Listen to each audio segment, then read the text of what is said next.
ముఖ్యమంత్రి చంద్రబాబు నాయుడు ఆదేశాల మేరకు తెలుగుదేశం పార్టీ కార్యాలయం నందు తాడేపల్లిగూడెం నియోజకవర్గ ఇన్ఛార్జ్ భవన మరియు ఇతర నిర్మాణ కార్మికుల సంక్షేమ బోర్డు చైర్మన్ బలవల మల్లికార్జునరావు గ్రీవెన్స్ ప్రజా సమస్యల పరిష్కార వేదిక ఏర్పాటు చేశారు. ఈ వేదికలో నియోజకవర్గ ప్రజలు మరియు కార్యకర్తల వినతులు, ఫిర్యాదులు, అభ్యర్థనలు స్వీకరించడం, ప్రతి సమస్యకు తగిన పరిష్కారం కోసం వాటికి సంబంధించిన అధికారులతో మాట్లాడి ప్రతి సమస్య తీరే విధంగా చర్యలు తీసుకోవడం జరిగింది. ఈ కార్యక్రమంలో పెంటపాడు అధ్యక్షులు, క్లస్టర్ యూనిట్ మరియు బూత్ ఇన్ఛార్జీలు, నాయకులు మరియు కార్యకర్తలు పాల్గొన్నారు.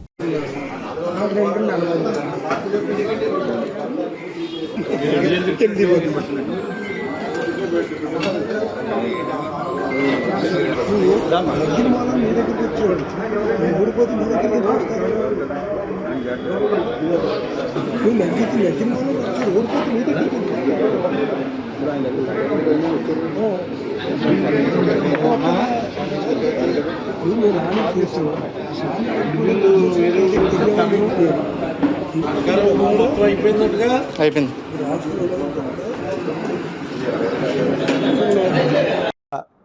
మరి ప్రజల్లోకి తీసుకెళ్లే విధంగా నాయకులు, కార్యకర్తలు కృషి చేయండి.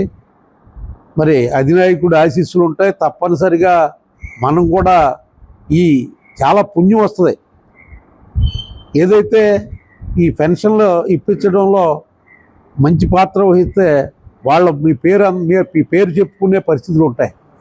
ప్రతి ఒక్కళ్ళలో కూడా మరి నెలంతా కూడా మీ పేరు చెప్పుకుంటారు. ఎందుకంటే మరి ఈవేళ 4,000 రూపాయలు అంటే మాటలు కాదు.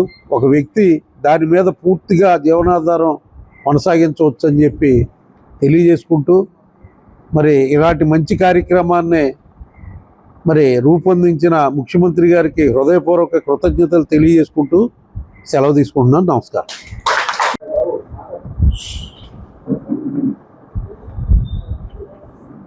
ఈరోజు తెలుగుదేశం పార్టీ కార్యాలయంలో ప్రతి శుక్రవారం నిర్వహించే గ్రీవెన్స్ సెల్ ఈరోజు నిర్వహించడం జరుగుతూ ఉంది. ఎక్కువగా పెన్షన్స్ కొరకు అప్లికేషన్స్ రావడం జరిగింది. ముఖ్యంగా వృద్ధాప్య పెన్షన్లు, వితంతు పెన్షన్లు, అలాగే దివ్యాంగ పెన్షన్లు ఎక్కువ అప్లికేషన్లు రావడం జరిగింది. ముఖ్యంగా రాష్ట్ర ప్రభుత్వం అతి తొందరలోనే వృద్ధాప్య పెన్షన్లు, వితంతు పెన్షన్లు రెండూ కూడా మరి ఇవ్వడానికి సంకల్పించిన సంగతి మా యువ నాయకుడు, తెలుగుదేశం పార్టీ భవిష్యత్ నాయకుడైన నారా లోకేష్ గారు వెల్లడించడం జరిగింది. మరి చాలామంది ఆశావహులు 2 సంవత్సరాల నుంచి ఈ పెన్షన్లో టైం అయినా మనం ఇవ్వడం జరగలేదు. ఇప్పుడు ఇవన్నీ కూడా ఇంచుమించుగా క్లియర్ చేసే పరిస్థితిలో మరి రాష్ట్ర ప్రభుత్వం ఉంది. రాష్ట్ర ప్రభుత్వం ఈవేళ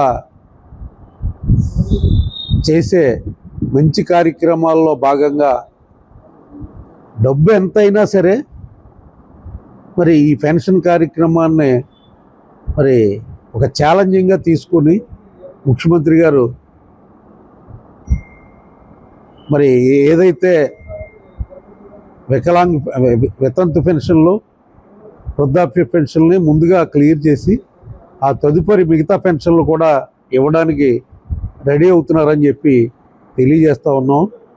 ముఖ్యంగా భారతదేశంలోనే ఎక్కడా ఇవ్వని విధంగా మరి దాదాపు 17-18 రాష్ట్రాల్లో మరి 500 నుంచి 1000 రూపాయలు ఇస్తున్నారు. ఒక్క హర్యానాలోను, తెలంగాణలోను 2000 ఇస్తున్నారు. మరి 4000 రూపాయలు ఇవ్వడం అనేది మరి ఒక సత్సంకల్పంతో